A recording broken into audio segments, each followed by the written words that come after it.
I was halfway through a double shift the night my grandfather died. It was the kind of November night where the hospital feels like the only lit place left in the world.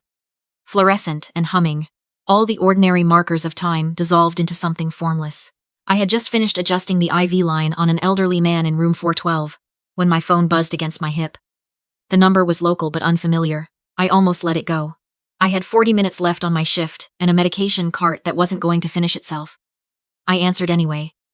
A woman's voice, steady, practiced in the ways of someone who has delivered this news many times, told me her name was Anita, that she was calling from Shenandoah Valley Medical Center. She told me that Arthur James Pemberton had been brought in at 9:14 that evening. She told me they had done everything they could. I remember pressing my back against the wall of the corridor. I remember the sound of a monitor beeping somewhere down the hall. I remember thinking I should have called him Sunday. I had meant to call him Sunday. I had been busy, and then it was Monday, and I told myself I'd call next week. But before I tell you how everything fell apart, and then, slowly, came back together, you need to understand who my grandfather was. Not the way a eulogy would describe him, with the soft edges grief puts on things, but actually, who he was, because what happened after his death only makes sense if you understand the life he spent 60 years building and the people who had been orbiting it from a distance, waiting. Arthur Pemberton grew up in Rockingham County, Virginia, the youngest of 4, in a family that sharecropped tobacco and rarely talked about money, because there was never enough to make conversation worth having. He left school at 16 to help support his mother after his father's back gave out. He spent his early 20s driving a delivery truck for a regional building supply company, hauling lumber and hardware up and down the Shenandoah Valley, and somewhere in those long miles, he noticed that nobody in the area was doing it particularly well. The good suppliers were too far, the local ones were unreliable, the contractors were frustrated. He filed all of it away. He started Pemberton Building Supply in 1981 with a leased warehouse in Bridgewater, a used forklift he'd paid too much for, and spent 2 months learning to service himself, and a credit line that kept him up at night for the first 3 years. By the time I was born, he had 3 locations, 41 full-time employees, and a reputation that meant something. Not just for competitive pricing, but for being the kind of businessman who remembered your name, answered his own phone, and didn't adjust his rates based on how desperate you seemed.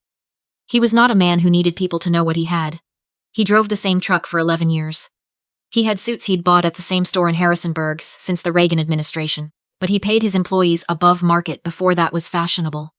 And he had a standing arrangement with the community college to fund apprenticeship training for anyone on his staff who wanted it. He said once, when I asked him why he bothered, that a business was only as good as the people inside it, and that people who felt disposable eventually acted like it. My grandmother Rosalind, Roz, to anyone who knew her, died of ovarian cancer when I was 14. After that, the Sunday dinners became just the 2 of us. I would drive out from wherever I was living, college in Harrisonburg, then nursing school, then my apartment in Staunton, and we would sit at the kitchen table with coffee and eggs and whatever he decided to attempt for breakfast that week, and we would talk, really talk. He told me things about the early years of the business, the close calls, the decisions that kept him awake. I told him about my patients, the ones I worried about, the ones who made the work feel worth it. Neither of us ever felt the need to perform for the other. It was the most honest relationship I have ever had with another person. My mother Beverly remarried when I was 20. His name was Howard Trask. Howard ran a residential renovation business, kitchen remodels, additions, that sort of thing. And he had 2 adult children from his previous marriage. Nash, who worked with him, and Kara, who had recently gone through a divorce and moved back in. Howard was the kind of man who walked into rooms and immediately located the most important person in them. He had opinions about everything and volume to match, and a particular talent for making you feel, in conversation, that he was very interested in what you had to say, right up until the moment you said it. My grandfather was polite to him, in the precise, careful way that people with deep values are polite to people they have assessed and found wanting. Consistently warm on the surface, with a distance so well maintained it could pass for reserve if you didn't know what you were looking at. I knew what I was looking at. I had watched Howard walk through my grandfather's main warehouse twice in the past year, and come away talking about what the land was worth per acre. I had watched him calculate without bothering to hide it. I had watched my mother smile at my grandfather, in the particular way of a woman who loved someone, and also kept a mental accounting of what they owed her. I loved her in the tired, complicated way you love someone who has always chosen comfort over clarity, and I kept most of my observations to myself because saying them out loud wouldn't have changed anything. What I didn't know until much later was that my grandfather had been watching too, and that he had been building something for 3 years that I knew nothing about. The service was held at the Presbyterian Church in Bridgewater, where he'd been a member for 40 years. The pews were full in a way that meant something. Not full of people who'd driven over to pay respects to an estate, but full of people who had, at some point in their lives, had an actual reason to be grateful. His warehouse foreman. A family from his street he'd helped keep their house during a rough patch 6 years back without ever mentioning it to anyone. The high school baseball coach he'd sponsored every season since 1998. A woman who had worked the front desk at his Harrisonburg location for 17 years and drove 2.5 hours to be there. People who came because they felt they owed it to him, not because they were calculating what they were owed. My mother stood at the reception in a black dress and accepted condolences with composed sorrow. Howard stood beside her with his hand on the small of her back, taking quiet inventory of the room. Kara cried theatrically. Nash checked his phone. I stood near the back and talked to people who had stories about my grandfather I'd never heard, and I tried to remember all of them. 12 days later, we were called to the offices of Edmund Hale. Edmund had been my grandfather's attorney for 24 years. His office was on the second floor of a Victorian building, on the Walking Mall in downtown Harrisonburg, with bookshelves that went floor to ceiling, and a round conference table, worn smooth the edges from decades of use. It was the kind of office that understood what it was for. I sat across from my mother, Howard, and Kara. Nash hadn't come. Howard said he was managing a job site. Edmund read through the preliminary language without rushing. My mother's hands were folded in her lap. Howard had brought a yellow legal pad, which I noticed immediately and filed away. Kara examined her nails. Then Edmund said, the entirety of the estate, including all shares and assets of Pemberton Silding Supply, LLC, the property at 2240 Mill Creek Road, and all investment and liquid accounts, currently valued at an estimated $18 million, is bequeathed to a single beneficiary. The room became a specific kind of quiet. Ivy Christine Pemberton is the sole heir. My mother turned to look at me very slowly. Howard set his pen down. The silence held for about 5 seconds. Then my mother said, that can't be right, in a voice that was more controlled than I would have expected, which told me she had, at some level, considered the possibility. Howard said nothing at all. He just looked at me with the flat, recalibrating expression of a man, rapidly reassessing a situation. Edmund did not rush to fill the silence. He slid the document across the table. My mother picked it up, read the first page, set it down. She said my grandfather had been unwell. She said the document ought to be challenged. She said things that I understood were not really directed at Edmund. Edmund held up one hand. Arthur was thorough, he said. He turned his laptop to face the table. My grandfather was on the screen. He was sitting in the leather chair in his study, the one by the window that looked out over the back field. He was thinner than the last time I'd seen him, but his eyes were sharp and clear and entirely present, and, when he spoke, his voice was steady and exactly like him. Unhurried, plain, without performance. Well, he said, if you're watching this, I suppose the service is over, and the coffee's been drunk and everyone's figured out I mean it. He paused. I hope someone made the lemon pound cake. I asked Edmund to put it in writing, and I meant that seriously. I laughed before I could stop myself, and covered my mouth and kept watching. He looked into the camera. I've been thinking a long time about what it means to leave something behind. It's easy to leave money. It's harder to leave it to the right person, and this family has given me plenty of time to figure out who that is. Beverly, you are my daughter and I love you. I have always loved you, but love and trust are not the same thing, and I think on some level you've always known that. Howard, you are a capable man. You are just not an honest one, and I won't pretend otherwise to spare anyone's feelings at this point. This company was built on integrity, and I will not hand it to someone who doesn't have any. He cleared his throat. The way he always did before saying something he had thought through carefully. Evie, you came every Sunday for 8 years. You never asked me for a single thing. You sat in this kitchen and told me the truth about your life, the hard parts and the easy parts, both, and you let me do the same. You know what it is to work for something that matters, and to keep showing up, even when nobody is watching, and nobody is going to give you a trophy for it. That is the whole game, as far as I can tell. I am leaving what I built to someone who already understands that. The screen went dark. Howard said, this won't hold up, quietly, the way he might note a structural problem in a wall. Edmund. Arthur had his competency independently certified by 2 physicians 8 months before he passed. The recording was notarized and witnessed by his pastor, and by Judge Harold Keene of the Rockingham County Circuit Court. Howard picked his pen back up and put the cap on it. My mother was looking at me with an expression I still don't have words for. It wasn't pure grief, and it wasn't pure anger.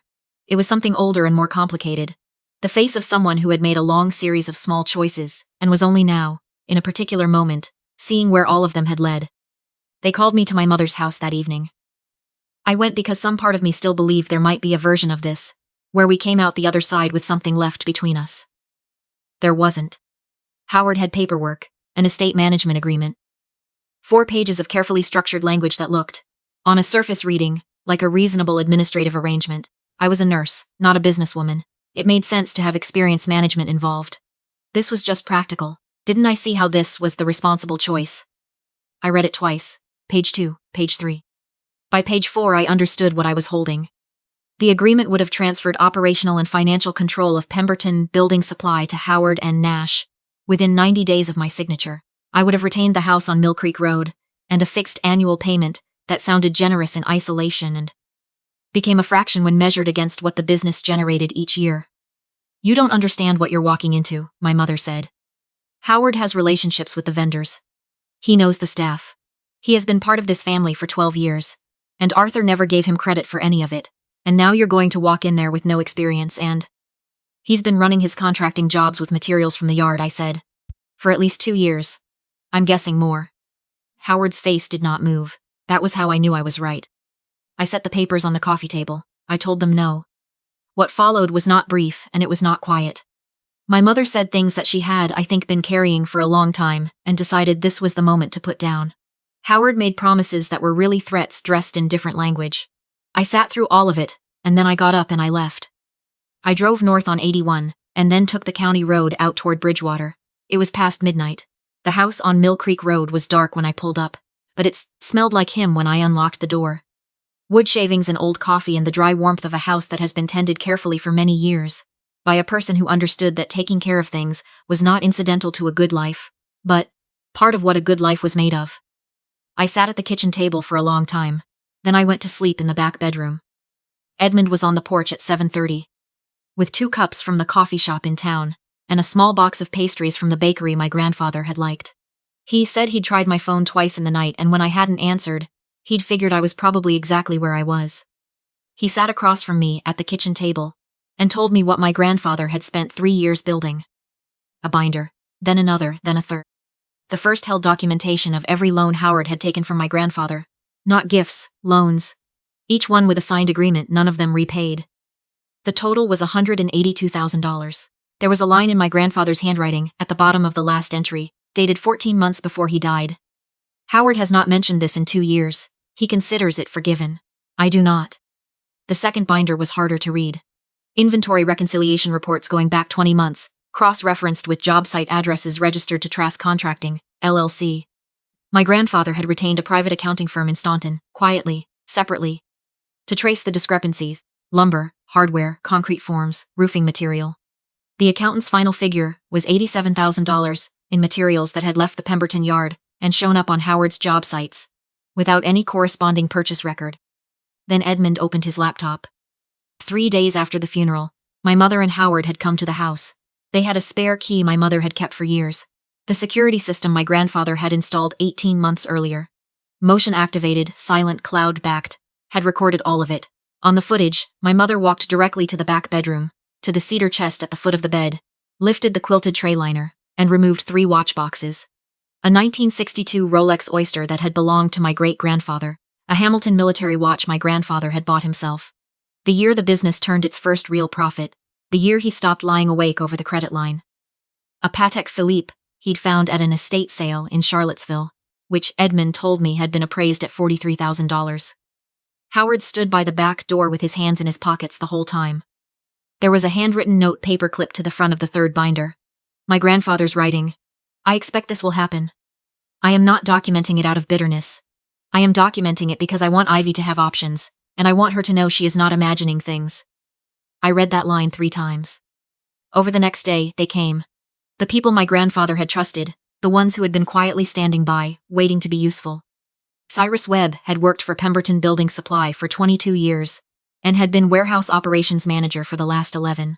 He pulled up in his truck with the company logo on the door, and set a 3-ring binder of printed inventory records on my kitchen table, and said my grandfather had told him, about a year back, that there was a good chance things would get complicated after he was gone, and had asked him to stay on.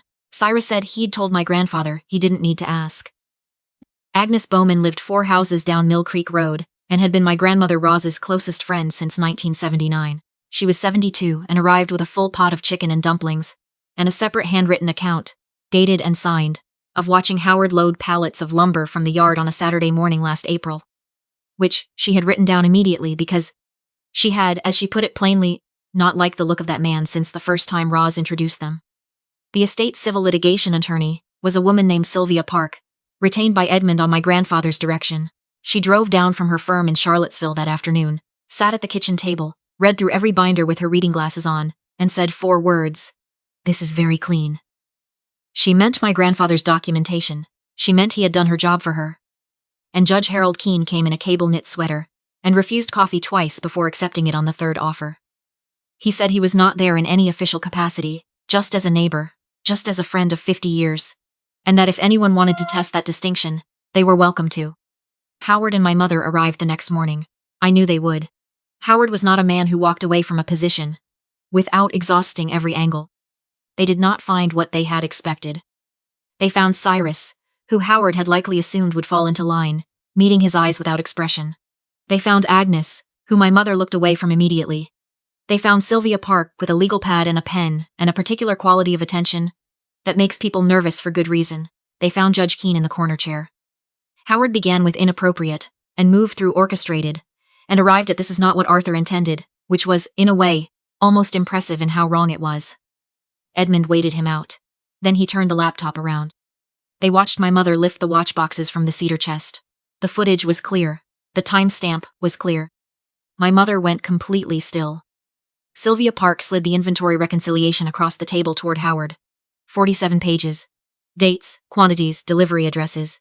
The accounting firm summary at the back.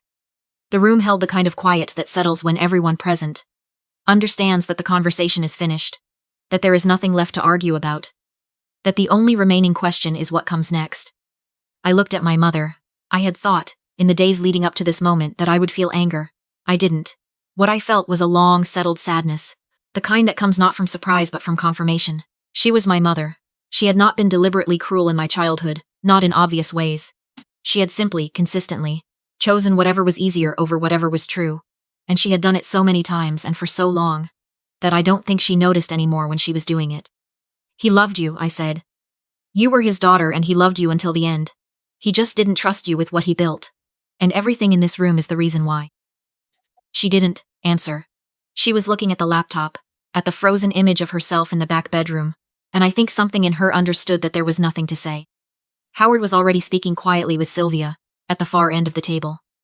He was smart enough to recognize, in his particular way, when a room had moved beyond him. What followed took 4 months. I want to be honest about that, because these things are never clean or fast, and anyone who has been through an estate dispute knows that the legal resolution is its own kind of endurance. The $182,000 in outstanding loans was recovered through civil judgment. Howard settled rather than go to litigation, because Sylvia made clear what a full discovery process would surface and what it would cost him. The inventory theft, $87 in materials, was documented and formally reported. Howard negotiated a restitution agreement that kept it outside criminal proceedings, and he paid it back in full over 2 installments, the second arriving in March. The watches were returned within 11 days of Sylvia's letter. The letter was 2 pages. It did not need to be longer than that. I did not feel triumphant when it was over.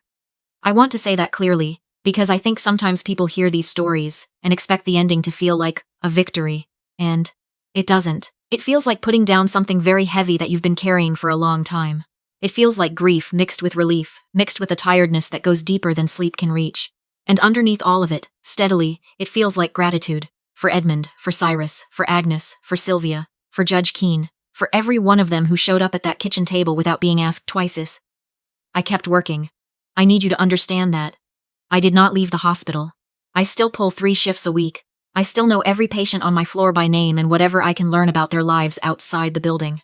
There are days when the work is hard in ways that money cannot touch. And there are days when a patient squeezes my hand before a procedure.